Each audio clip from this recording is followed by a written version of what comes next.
jump into that opening question, and the one that I know both of us have heard, and whether it's Facebook or something else, and go, oh, wow, I've tried that. I've tried Facebook ads, and wow, they're just, I'm not getting any business, so they're too expensive, or I don't understand it. I didn't get a return. Facebook sucks, and I'm not going to use it. So, what's your advice, Chris?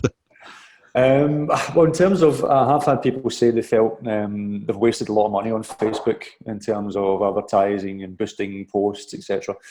Whereas Facebook's actually probably the best and cheapest platform that you can actually promote your business from. The amount of targeting that you can do on that platform is incredible, more so than pretty much every other platform out there. So I would say that normally people can get put off purely because they get the fundamentals wrong. Like they're not targeting the right customer base, and they're asking users to leave Facebook and go to a website to make a purchase instead of engaging and creating a community, for example, on Facebook, and creating that sort of sense of your brand awareness and your brand on Facebook. People don't like to leave their apps. Going to your website at a certain step is a must to a certain extent for some of your ads, but initially you really need to keep people within Facebook, and that's one of the fundamentals that a lot of people get wrong, and that's why they feel they've wasted a lot of money on Facebook and don't get any leads or bookings. What you just said, Chris, is key about the targeting aspects of Facebook really make it stand out from the crowd, because the most expensive advertising you'll ever do is ones that don't reach your target market and ultimately convert, generate a lead or a booking. And the other thing that you said about creating community and awareness is that you don't want to be advertising. If you're a bike tour operator in southern Italy and you're wanting to absolutely show up in the space of all the people that are interested in bike tours, and specifically Italy's and southern Italy, and Facebook will allow you to do that and to create a community, as you said. And that was I think that's the other thing that Facebook is brilliant at, is to and there's probably, and the reality is there's lots of communities out there already that are where your ideal customers are already congregating. Yeah.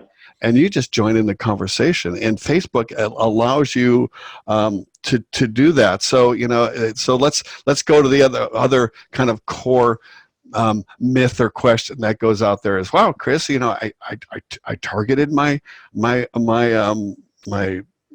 core prospect, and I did my advertising, and I expected bookings right away. What happened? What am I doing wrong? Is it good for bookings? Why shouldn't I get bookings right away?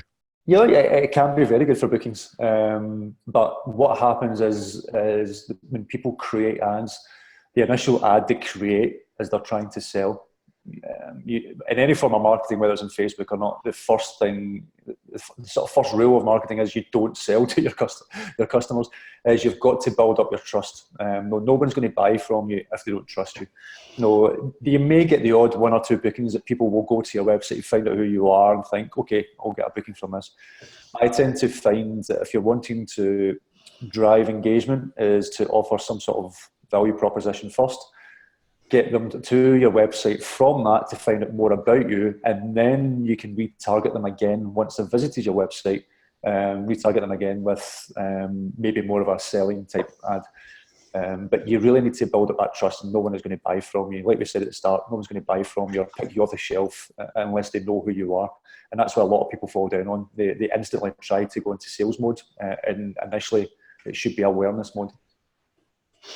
Let's qualify what value, how you define, what are some of the value proposition options that you've seen, and what is retargeting for those that don't know what that is? Sure. So a value proposition, it could be something as simple as a newsletter sign up, but when they sign up, no one's going to sign up for a newsletter just for the sake of signing up for a newsletter to say you'll get updates. That doesn't really work these days. You really need to give something in return, like a destination guide, or maybe a downloadable PDF of the top 10 places to eat in your destination, whatever that would be. Something like that will entice more people who are interested in visiting your destination to sign up and download that information. You can maybe even say that you're going to get a promo code or something like that, and that you maybe say you get a promo code for 10%, but you maybe already worked that 10% into your actual product as well, so it's not going to affect your overheads too much. But to me, that's a small price to pay if you were to do something like that by offering a promotion code, because you're spending a very little amount of money from the ad, and we can talk about that in a second, as well as the promo code, to then get that customer's details for future marketing and hopefully future business. So a lot of people don't think of it that way. So you have to have a value proposition to entice people to then either click through and sign up, and then you can then remarket to them. In terms of remarketing, that would be once you've captured that person's details, and whether you've got a Facebook pixel code on your website, or you have the email address from the newsletter, that information can then be uploaded into Facebook, and Facebook will find those people again on Facebook, and then you can market your ads to those people who visited your website or signed up to your email newsletter. So it allows you to double down on your targeting, and you know that your sort of sale ads, as it were, is going to be a lot more effective with your retargeting campaigns, rather than trying to do it cold with people who may or may not have been interested in the first place. Perfect. We're going to keep coming back to your can of beans on a crowded aisle analogy, because it's so brilliant. I can see the zillions of cans on the grocery aisle, and I can see the gazillions of brands. And the sad truth is, it's not that dissimilar to the gazillion of choices people have. And it comes back to that trust factor, and the value proposition that Chris mentioned is spot on, folks. You are the expert of your tours, of your region, of your sport.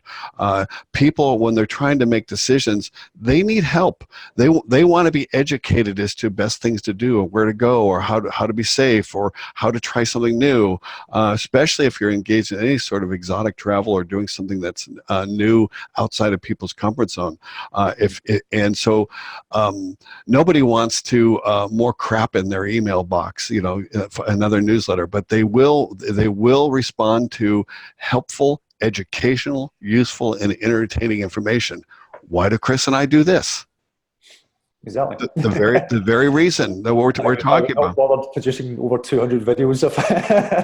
He's a madman, folks. The guy, he's a content creating madman, and it's good stuff. If you haven't seen Chris's tourism marketing show on Facebook or his website, you got to check it out.